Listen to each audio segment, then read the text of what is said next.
Hey guys, this is Raymond. In this video, I'm gonna tell you how to create a histogram in Excel.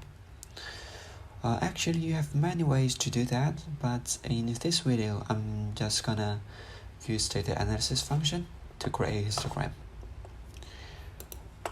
Right, now here we have 100 numbers in the first column, and I want to create a histogram of them.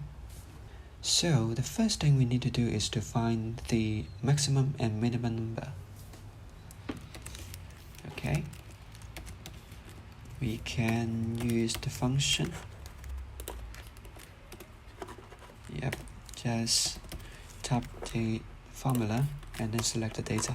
We can get the maximum and minimum number, and later we can get range. Okay, and then we can create the bin list. So actually you can create the bin list as you want. So here maybe we can start from 2 and then 2.5 like this to 7.5. Okay, and then we can go to data analysis, then histogram, and then select the input range, and then bin range, output range, and remember to check output, then OK. We can get the histogram.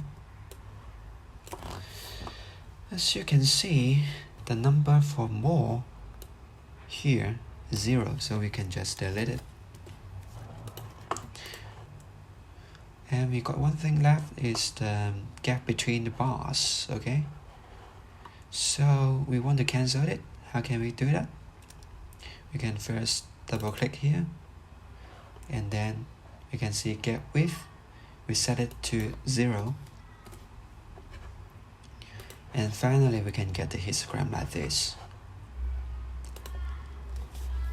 Thanks for watching. See you next video.